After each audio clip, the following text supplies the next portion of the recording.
पिछले कुछ अरसे से अर्ज़े पाक में ये चलन ही चल पड़ा है कि जो बात ना मानी जाए उसको बज़ोरे बाजू बनवा लिया जाए या शब खून मारा जाए।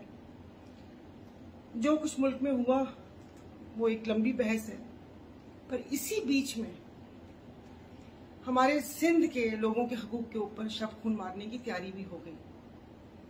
दरियाए सिंध के ऊपर जो चोलिस्तान केनाल बनाने के लिए 211 अरब रुपए का फंड भी मुख्तस कर दिया गया और एहसन इकबाल साहब सुना है कि उस पूरी कमेटी को चेयर कर रहे हैं और ये सारा कुछ हो गया। तो हजरत पूछना ये था कि सिंध के बासियों से पूछने की जहमत गवारा की, जो सिंध के यहाँ पर स्टेक होल्डर हैं उनको आपने इस एतमाद में लिया कि आप ये सिंध के लोगों की रूह कब्ज करने जा रहे हैं।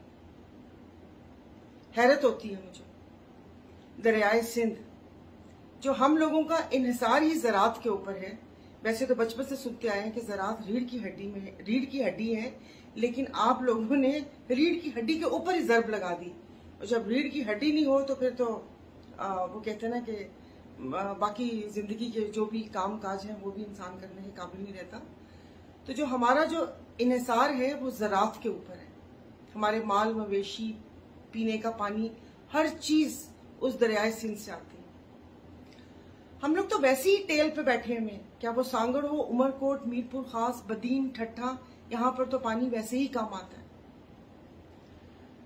तो मैंने पहले भी हाथ जोड़ के रिक्वेस्ट की थी कि खुदारा अपनी बंजर जमीनें आबाद करने के लिए हमारी आबाद जमीनों को बंजर ना करें। मैं ये फेडरेशन से मुखातिब हूं कि खुदा जाने ये इस किस्म के मशवरे, कोई थिंक टैंक है, आप सही तरीके से उनका कोई दिमागी मुआयना करवाएं जो इस किस्म के मशवरे देता है कि जो हम लोगों की बका है। देखें, जब बका के ऊपर बात आ जाती है तो फिर बात बहुत दूर तक जाती है। अभी भी हम लोगों के सिंध बेदारी मार्च हुआ था और उस पर बहुत सारे हम लोगों के जलसे और इस बात पे लोगों का एक ही पेज नहीं कहूंगी, एक ही झंडे तले जमा है हम लोग। तो मेरी आपसे रिक्वेस्ट है कि खुदा के वास्ते इसके ऊपर नजरसानी करें और हम लोगों को हमारे जो जीने का हक है वो ना छीने।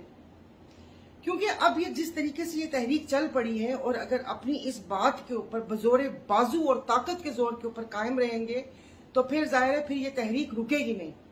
क्योंकि लोगों की बका का मसला है कि पानी नहीं होगा वो तब भी मरेंगे और अपने हक के लिए आवाज उठाएंगे। तो फिर देखिए जनाब, दहशतगर्द बनाकर उनको मार मत दीजिएगा, फिर वो गायब भी ना हो बेचारे।